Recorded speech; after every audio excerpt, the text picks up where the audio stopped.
Welcome to another episode of the Days to Happy podcast. And I am so excited to have my friend and special guest, Nicole Holgreen, the executive director of Bridle Up Hope. Nicole, thank you for coming on the show. Oh, thank you so much for having me. It's a pleasure being here today with you. You're always smiling. I love that energy that you bring to the table every time. Thank It's you. obvious that you continue to make that difference even these years later. So thank you for what you do. It's just such an honor to be part of such a beautiful nonprofit. We started back in 2013. Sean and Rebecca Covey are our founders, and in 2012, they lost their beautiful daughter Rachel due to depression, and they were trying to find a way to turn such a very difficult and hard situation into a positive, which as parents, that's all of our worst nightmares is to lose a child. So they started to talk as a family and with a lot of Rachel's friends and family members, and everyone shared memories of Rachel and her horses. And not only how horses had played such a beautiful role in her life and her sister's lives, but also in their lives. Every friend who knew Rachel would say, if I was having a hard day, Rachel would take me on a trail ride, or if I was struggling in school and with life decisions, I would come muck stalls and spend time with Rachel. And so the Coveys had several beautiful horses, and they initially thought, let's start a small neighborhood riding program. We now have 13 locations around the world. Headquarters is located here in Alpine, Utah, and we're certifying and onboarding new locations around the world. Sean Covey is the son of Stephen R. Covey. So after they started talking about this program, it just felt so natural to integrate the 7 habits for highly effective people. Sean has always had a passion for youth, and growing up with the 7 habits integrated in his life, he felt his dad's book was not relatable as a teen. And so he wrote the teen version, 7 Habits for Highly Effective Teens. He's also written a children's series. And so it just seemed so natural to pull these habits into the horsemanship and create what has now become Bridle Up Hope. And our mission's to build hope, confidence, and resilience in girls and women through horses and habits. What's amazing about that whole thing is when I was speaking with Sean, oh, and I remember this like it was yesterday, but it was years ago. I remember how heavy that felt.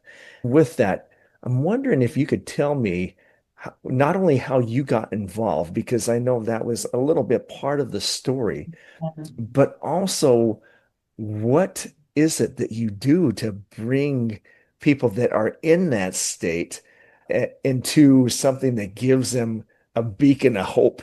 We joke that Bridle Up Hope has its own gravity. And if you ask any of our staff, myself included, will tell you, I didn't find Bridle Up Hope found me.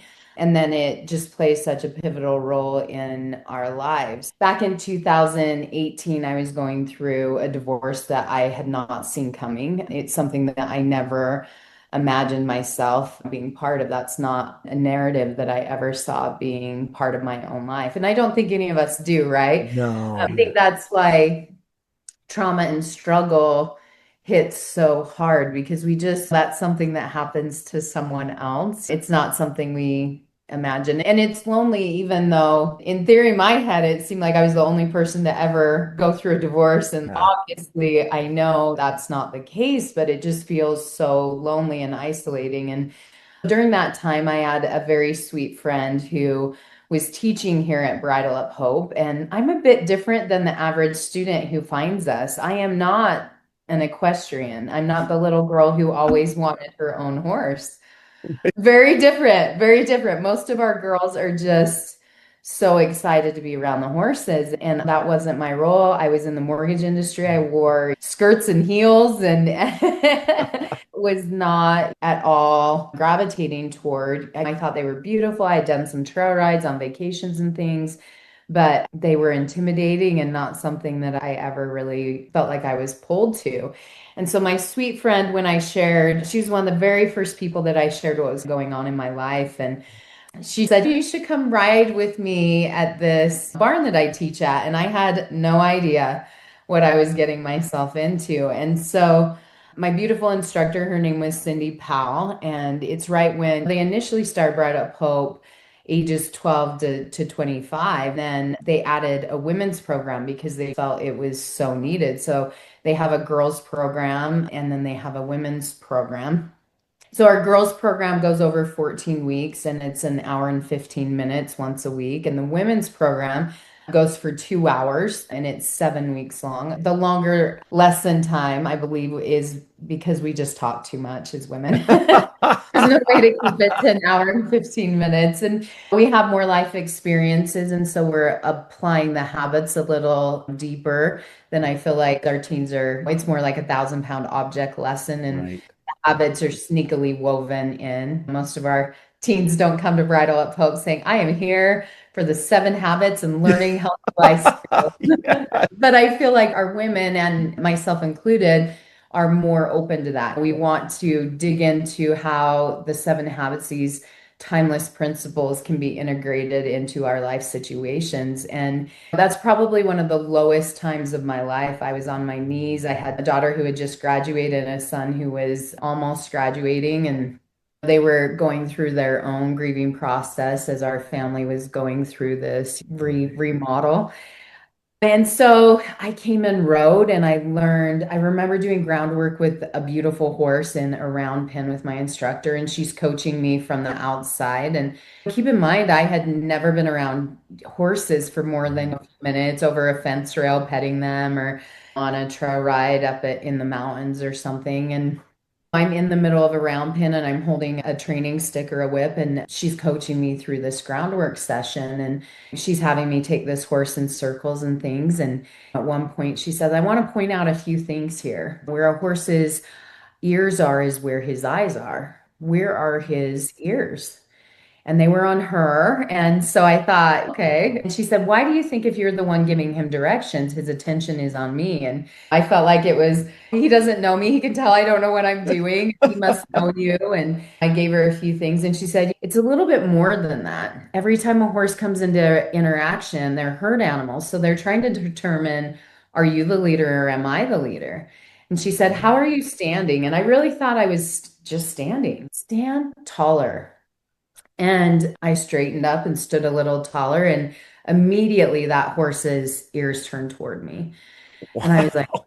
okay, they're just such intuitive animals. And so this horse is still going through groundwork and I'm giving him direction. Then she said, I want to point out something else. When you have the horse switch directions, he's turning with his hind end toward you. And she said, when a horse turns with his hind end toward you, it's actually a form of disrespect. A horse they're going to kick out, it's going to be from the hind end, right? And I was like, oh, great. This horse is disrespecting me. Things are going well. And so she's like, it's a form of pushback in horse Right. body language. And so I'm listening to her direction. She said, next time he does that, I want you to increase the pressure. I want you to swing the training stick, make him move his feet a little faster, and let him know that's unacceptable behavior. And through this dance that she was coaching me through, she finally said, he's turning with his front end toward you. I want you to turn your back to this horse now, and I want you to put down the training stick. And it was just such a beautiful moment because this horse came up behind me, and as I started walking around, he followed me. And this is a Monty Roberts concept of a join up. And so this horse came in and followed me around and saw me as the leader through this interaction. And then she turned around and said, I want you to think about this. Like, how are you being a leader in your own life? How are you showing up each day? It's amazing. What struck me though is how you said you felt isolated, like I'm the only one Right. going through this when We originally all when do, the right? divorce happened. Yes, and as you were explaining that, I was thinking I have had so many times in my life that I've been Right. there, done that. My life sucks. I'm the only one going through this and blah, blah, blah, Right. blah. And the process of helping you get outside of yourself. It's amazing how when things happen, things push in and we forget we could push out and just be Right. ourselves. And that process of saying, how are you showing up with the horse? I never even know. I mean, even in the animal kingdom, walking back towards someone with your butt, it's still the same sign of disrespect. But That's all those crazy. realizations you've actually taught me of how that isolation needs to move outward again. Right. That simplicity of how you just explained that. My goodness, I'm looking at the times that I've been truly depressed or feeling sorry for myself or whatever. It really is that. And it's almost impossible at the time to think that you could get Right. out of that. You've done it. Are there things that you've seen the participants in Bridle Up Hope as they've Yeah. Yeah, so many. I think for me in that situation, it took my walls down because of what I was going through. My walls were up so high. I was just Sure. kind of in survival mode, and I felt like I had my game face on and that I was able to smile through the hard. I would go home and be on my knees, and then I would show up and go to work and do all the things that as adults we need to do in our day-to-day life, even though my world was crumbling. And when she asked that question, how are you showing up as a leader? I realized, oh my gosh, I am totally present. She was able to get through. This is my first time meeting this woman who's now one of my forever friends. She's made an impact in my world over a 7-week program. It's crazy to watch how quickly our instructors become these transformational life coaches through the 7 habits and the horsemanship. It's honestly a brilliant way of teaching life skills. And the timeless habits of Stephen R. Covey's have just been such an incredible tool. But with our students, you name it, we've Yeah. probably seen it here. From the girl who's been cut from her cheer team, who feels like her entire world and purpose has been taken, Yeah. to a mom who's going through postpartum, a girl who's in junior high and feels like she doesn't fit in, breakups and sadness and feeling like you don't measure up. I feel with social media and all of the community and content that we can see, I'm more connected to my friends and neighbors, and I can go on Instagram and know what my neighbor had for lunch. But when's the last time I picked up the phone and called her? So we're more connected and more disconnected than ever before. And that sense of loneliness is something that we hear, a lack of confidence with comparing ourselves to each other. I have so many women who come who are young adults who feel like they're not married yet, or they're married and they haven't had their first child, or they haven't found their career, or they're not as smart as, or job loss, illness. I mean, there's just so many things as human beings that we go through, and just kind Yes. of normalizing that, the ups and downs of life, and they're going to come like waves, and there's going to be lows and there's going to be highs, and giving them tools that they can lean on in these moments. I didn't get a shortcut. I didn't get to avoid going through what I was going through. I had to go straight through all of it. And it was difficult and painful. And in the end, it gave me tools and life skills to navigate that, to Right. empower me, to help me be a better mom, a better friend for myself. That was something I feel like I really learned here, to really be an advocate for myself, because you're going to spend a lot of time with yourself. Yes. Yeah, you Yes. can't get a break from you. Yeah. A support and a friend to yourself. I feel like that's really something that I learned here. And I watch so many girls who create community here in moments of, and sometimes it's not even a real struggle. It's just something we feel that we don't measure up, when really you're Oh, okay right where you are. You don't have to be like your friend or your neighbor, and you're on a different timeline, and your timeline's the right timeline for you. yeah. Yeah. It's brilliant to watch how time and time again, situation after situation, the 7 habits meet them where they are. Yes. If you read our reviews on Google, it sounds like we treat everything under the sun, and we aren't clinical. We don't have therapists, psychologists. We're not inpatient care of any kind. These Yes. women and girls come and they learn the same 7 habits, but they apply differently to their lives because Yeah. it's their lives, their struggles. Sometimes we don't even know the things that they're going through. And yet we're still able to impact because they're learning the 7 habits, and then they're going through their lives and applying those principles. And the pivotal change in their lives. And so I just love seeing so often when a girl comes here and they're almost curled in on themselves. And I always wonder what was my body language like when I showed up? Right. It felt like I was tall, but here this horse was like, no, you are not. So I always wonder, how did I look physically from beginning to end? Because I see transformation not only in their lives, but also in their physical appearance, how they stand, how they smile. Even sometimes in the first tour, they'll leave with their instructor and be hiding behind their mom and not making eye contact, and they leave and go walk around the barn and come back and they're smiling and they're making eye contact and they're excited for something. They have something to look forward to. And the third pillar, we have the horses, habits, and then the third pillar is kind of service. We create an environment Mm, where our girls and women can continue coming back to the barn. They can come and serve and help take care of our 19 horses here.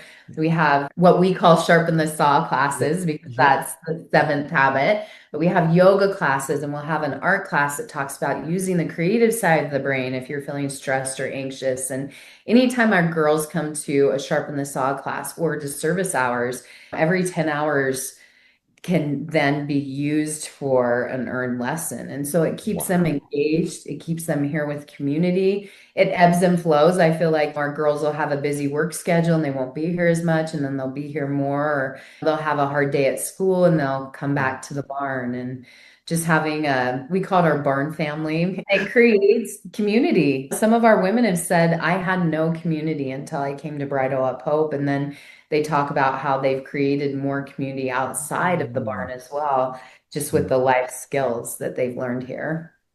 You've made me think of two things. One is comparison. Comparison is literally the bane of our existence sometimes. Absolutely. Absolutely. But even more powerful than that is what you just were talking about, community. And just thinking about the what at least my teenagers go through, a lot of teenagers that I coach go through. It's how, and I'll always ask these how questions. How in the world do you get to just hitting that comparison piece straight on? Because it has been a root cause of so many pieces Right. of self-worth identity. And then how does that then trickle into that community? Does that make sense? It does. It does. So we talk a lot about paradigms and principles and what are our paradigms? We all have limiting beliefs where we look in the mirror and we think, I wish I could change this, or man, I wish I had this, or and it's becoming more that way, right? Because when we look at social media, like you can overanalyze the organization of your pantry, the shape of your eyebrows, Yes.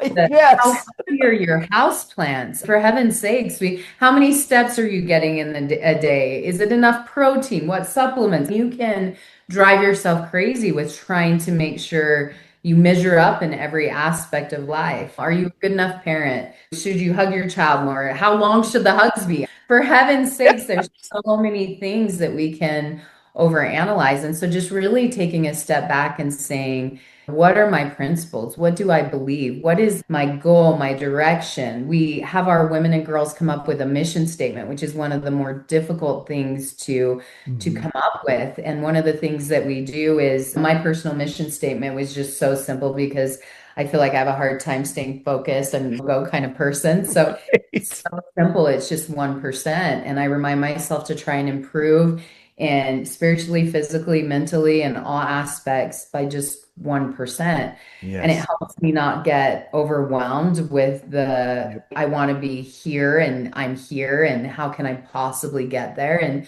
then just watching when you focus on just your mission and whatever that is for you, whatever your direction is, whatever flight plan you have that Yes. gets you to where you're going, because it's not a straight line. But you course correct and you continue to keep coming back and you find ways to improve, but not ways to drag yourself down. And some of our girls are just in survival mode. And so when they get here, just saying, is it true that you aren't beautiful or you have nothing to be confident about? And you watch these girls really start to look at themselves in different ways and change these unhealthy paradigms Yes. and create habits, like being proactive and taking charge of their lives. And it's really cool to watch these teenagers too, who they're not in charge of their lives, but they Right. start to help create a healthy life, a Yes. healthy habit, a healthy direction, and their family unifies around them and helps them, start to build what they want their future. And it's empowering. I have girls who come who have been through some incredibly traumatic things that no one should ever have had to have gone through.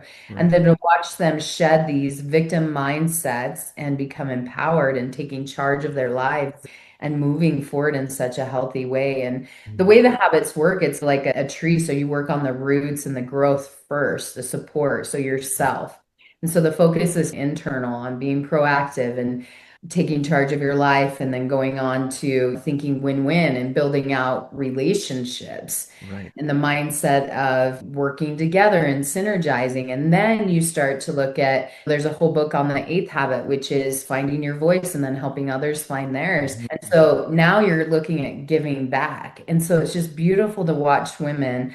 I had a woman who I met, and at the time she was homeless. She had three kids, and they were living in their car. And we were working to help find housing resources for them when we met them. And the daughter and the mom came and did the program, and she had been generational foster care, aged Right. out of the system. It looked like her kids were going to be living that same life. And she didn't go from a one to a 10. She went from a one to a two, and then from a two to a four. And Yes. now she sent me a text. She's been part of our program for years. And initially, even getting here, the gas money was almost too much. And because we have a partial scholarship program based off of household income, so we can find individuals who meet them where they are. Some are able to pay in a lump sum and do our tuition fee, and some can't. They need a payment plan or they need it subsidized through our scholarship program. And she was so empowered that she sent me a text and said, I just got my dream home. She moved into a home that's her home with her three kids. And she's like, this has not been an easy journey, but it's something I thought I would never have in my lifetime. And it was, again, just those steps. Yeah. You need to redirect, go back to your flight plan, go back to your mission, and keep building. And that's how we grow. You don't go from, we look so much at people who have had a journey and we Right. just want to get to their destination. They've gotten to their destination over a journey of ups and downs and hards and wins and losses. And we don't see all of that. We No. just see No. the finished product. And so to just be, one, more kind with everyone and see everyone's going through something and their level of resilience. We never turn down a girl unless they need immediate interventions, but we meet them where they are. And so they're able to build from where they are and continue building out and growing, and then get to a place where it's a win for them. What I love about that is the simple fact that you let them be their own unique because they are starting where they are. Right, Someone said that you need to embrace your own weirdness because it's yours. right. And when I look at what you're doing there, so many times I've seen things fail, and this is in corporate, it's in personal, whatever, is you're trying to start where someone else is. I want to bench press 500 pounds. I want to try it right now instead of building those Yes, increments. And it's overwhelming because it is so big. And I love what you said about the 1% too, because sometimes people don't realize, 1% doesn't mean nothing. 1% of a day is less than 15 minutes. right, It right. literally is so if you put those little behaviors into play, within 100 days, you've gone up literally 100%. You've increased your knowledge 100%. You've increased your reps 100%, whatever it might be. So start where you are, take little baby steps, and then mark that progress. The story that you Right, just told of the mother that just got her house. She said it was a long process. I'm sure it was arduous in many right. pieces, but that 1%, she kept on going.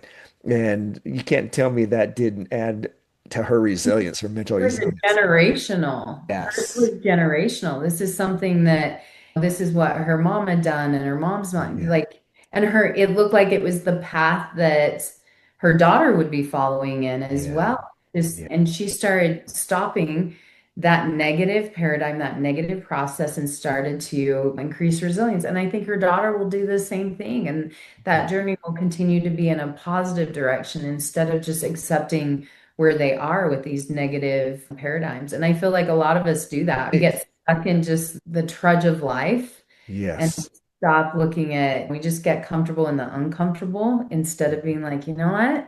I'm taking charge of my life. I'm going to make changes. I'm going to be a better spouse. I'm going to be a better me. And Yeah. then using these tools. And again, we meet our girls where they are, because that's something that's been really interesting to watch. Sometimes I'll have a girl come in who's incredibly resilient and has been through trauma that, is unspeakable. And they'll say something, this 12-year-old girl who says, I don't want this situation to define my life. And my mind is just blown away by her Yeah. resiliency and excited to see where she leads. And then I have a girl who was cut from a cheer team and she's not getting out of bed and doesn't want to be here anymore. Those two situations, one who had been through incredible abuse and trauma, and one that it was cheerleading, but to Yeah. her it was everything. And so I Yeah. feel we're very careful never to measure someone, where should you be, or is this that bad, or judge their perspective or their resiliency, and Yeah. just look at, oh, meet you where you are. And we understand this is hard, and let's build and grow from where you are. Yeah. And then to watch that. Some of our girls getting out of bed for their lesson is all they can do. And then instead of getting out of bed for their lesson, they're going to school now and being enrolled. And oh, and then now they're going to be empowered and they're going to get better grades. And if you did all of that in one day, it would be too much and it would just shut Yes. you completely down. Yeah, it would. It would be Absolutely. impossible. Yeah. Yeah. That's the journey, right? The growth, the mindset that just starts to shift. And it's beautiful to watch. It's really, there's a physical change in our girls. Sometimes so much so when I attend a graduation and their names are coming up and I see them, I'm like, how is this the same girl that I did a Yeah. barn tour with 14 weeks ago? 14 weeks is not a Yeah. long time. It really isn't. It Then really to watch isn't. these transitions, but my 7-week program completely changed my life. And that was 8 years ago.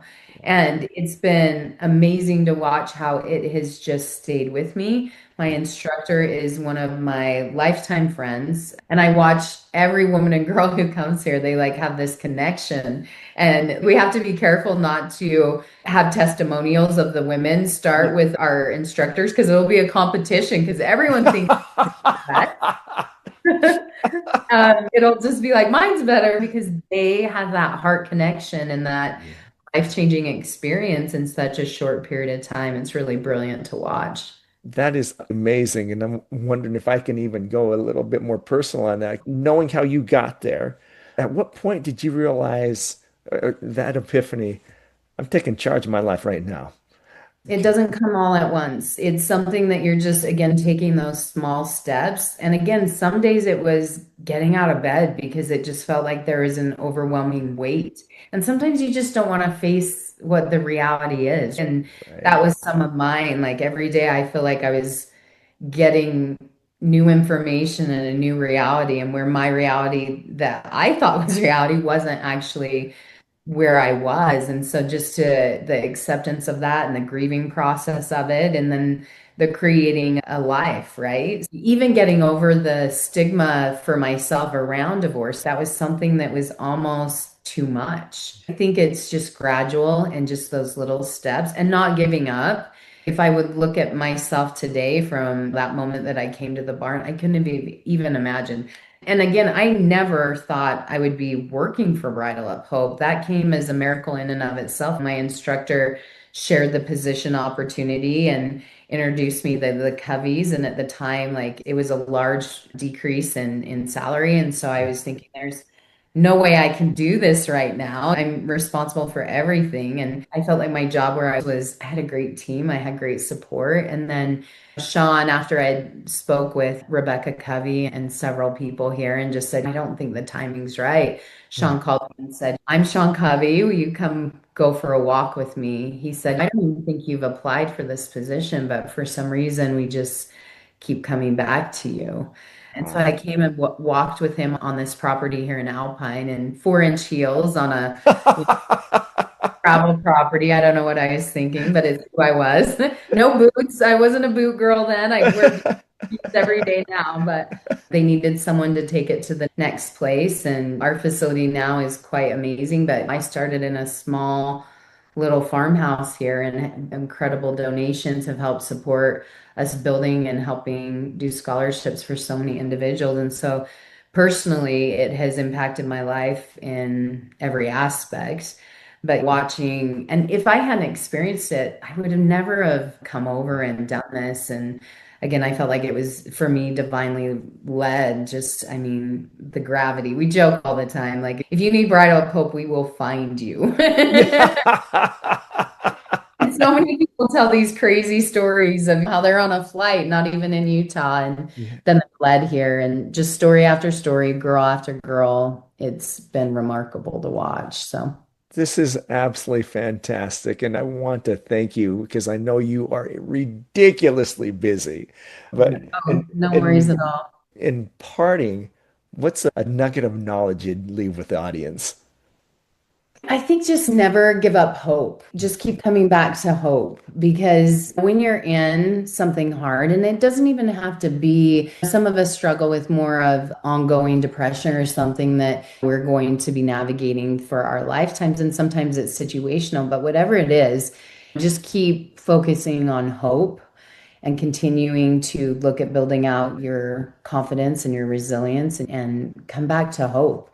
Find people. At the time, just even having family and a community was really difficult, because my community was changing and adjusting. And again, you know that you're not alone, but it does seem like you're the only one ever, no Yes. matter what it is, whether you're failing school and looking at not graduating or divorce or whatever it may be. It feels like you are it. You're alone. No one else has experienced this. And so just continuing to come back to hope, continuing to show up for yourself every day. It's so critical that we show up for ourselves and be a friend and an advocate to yourself. I remember my instructor asking me, she said, would you, if you had a friend going through what you were going through, would you talk to them the way that you're talking to yourself? And I thought that was brilliant, because I learned to be a friend for myself. I learned to be kind and to have hope and to be a support, Yeah. because no one else is going to do it for you. You got to do it for yourself, but it doesn't make it easy though. If you just keep showing up each day, it does. You'll have good days and bad days still, but it's good. The overall goal is to improve, and you will. You are absolutely awesome. And I can't thank you enough for that massive nugget of wisdom. Oh, you're Just too kind. Too kind. And if you ever hear of someone who needs this or can support on a scholarship level, direct them to our website, bridaleuphope.org. And we have locations 13 around the world. We're expanding. If you have a friend or a barn that's in an area where we don't have a location, we're looking for more individuals who want to help empower women and girls.